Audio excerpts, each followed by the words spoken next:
In Middle-earth, dragons were not mere beasts. They were nightmares given form, born from dark sorcery, fueled by greed, and wielded as weapons of war by the Dark Lords themselves. Their fire could melt stone, their cunning rivaled the greatest minds, and their presence alone inspired terror. They shattered kingdoms, burned cities, and nearly plunged Middle-earth into eternal darkness. This is the story of the dragons of Middle-earth. Welcome back. Today we're diving deep into the terrifying dragons that haunted Middle-earth for ages. Let's get started. Unlike the dragons of other mythologies, Tolkien's dragons were not part of the natural order. They were creations of Morgoth, the first Dark Lord, twisted into existence by his sorcery.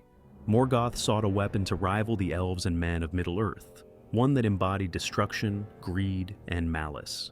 And so, the first dragon was born, a monstrous being of unimaginable power, forged in the depths of darkness. But these creatures were more than just beasts. They were intelligent, cunning, and, in some cases, as manipulative as Morgoth himself.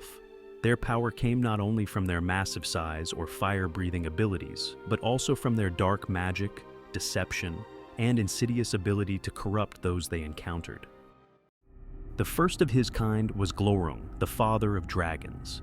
Unlike the later dragons, he had no wings. He was a massive fire-breathing serpent, but his power was undeniable. Glaurung made his first appearance in the Battle of Sudden Flame, where he emerged from Angband and devastated the armies of the elves and men.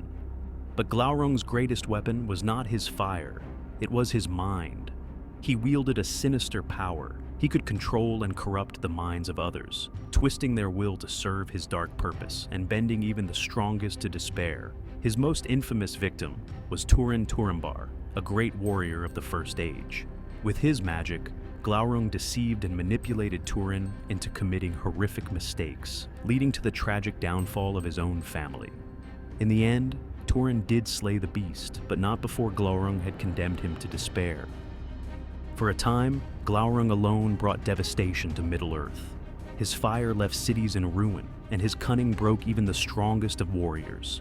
But Morgoth was not finished. He sought to create something even more terrible, something that could fly. And so, from the depths of Angband, Morgoth bred the winged dragons.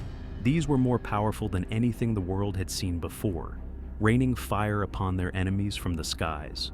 And leading them was the greatest dragon of them all, Ancalagon the Black. Ancalagon was not just a dragon, he was a force of nature. The largest dragon to ever exist in Middle-earth, he was said to be so vast that his wings blotted out the sun. His roar shook the heavens, and his flames scorched the land below. Ancalagon led the host of Morgoth in the War of Wrath, the final battle of the First Age. He was the embodiment of terror, a living weapon of destruction created to bring about the end of the free peoples of Middle-earth. For a time, it seemed even the combined might of elves, men, and the Valar could not defeat him. His immense size and power made him nearly invincible, as his very presence on the battlefield caused devastation.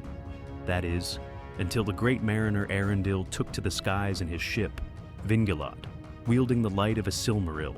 After an epic battle in the heavens, Arundel finally struck down Ancalagon, and when the dragon fell, his massive body crashed into the mountains of Thangol-Rodrim, shattering them completely. The fall of Ancalagon was not just the death of a dragon, it marked the end of an age, forever altering the landscape of Middle-earth. Before we continue with the video and my further explanation about the dragons of Middle-earth, I want to ask for your help. I'm trying to reach 1,000 subscribers by the end of March, so I'd really appreciate it if you would subscribe and help me out. Alright, let's continue. With Morgoth's defeat, the great dragons were nearly wiped out, but not completely. Some dragons survived in the wilds of Middle-earth, growing in the shadows. They hid in forgotten corners, their dark magic and cunning still very much alive, waiting for the right moment to strike. Over the centuries, these survivors bred and multiplied, quietly building their strength. They lurked in the mountains, preying upon dwarves and men alike, sowing fear and destruction wherever they roamed. It was during this time that the dragons of the Grey Mountains rose to power. These dragons, though not as great as Morgoth's ultimate creation, Ancalagon the Black, were still formidable in their own right. They ravaged the dwarven strongholds of the north, striking terror into the hearts of the stout-hearted dwarves, forcing many of them to flee and abandon their homes. Their greed and thirst for destruction mirrored the ancient power of Morgoth himself. And from this era of dragons, one name would rise above the rest. Smaug, the last of the great dragons, would become the most infamous of them all. His tale is one of obsession, greed, and fiery destruction, immortalized in the story of The Hobbit, where his insatiable desire for gold led him to claim the Lonely Mountain, hoarding treasures for centuries. Smaug wasn't just a beast of fire and fury, he was a symbol of the dangers that still lingered in the world, remnants of an age of darkness. I am death. Smaug was different from the dragons of old. He was not a war machine of Morgoth. Instead, he was a creature of pure greed. His story begins with the Lonely Mountain, home to the mighty dwarves of Erebor. Their halls overflowed with gold, jewels, and treasures beyond imagining, and it was this very wealth that drew Smaug from the north. One night, he descended upon Erebor, burning the city of Dale to the ground and slaughtering the dwarves within the mountain. The survivors, among them Thorin Oakenshield, were forced into exile, their kingdom lost. Smaug claimed the vast treasure hoard as his own, sleeping atop a mountain of gold. But Smaug's downfall, like so many before him, came from his own pride and arrogance. When the company of Thorin Oakenshield entered Erebor, the hobbit Bilbo Baggins discovered a fatal weakness, a small bare patch in Smaug's armor. This knowledge reached Bard the bowman, who, in the battle for Lake Town, loosed the black arrow and struck Smaug in his only weak spot. With an earth-shaking scream, the last great dragon of Middle-earth fell into the burning ruins of Lake Town. Smaug was the last of the truly great dragons, but does that mean all dragons vanished from Middle-earth? Tolkien left hints that lesser dragons may still have existed in the far corners of the world. In The Hobbit, Gandalf mentions many dragons when speaking of the danger they pose. Could some have remained, waiting in the deep places of the world?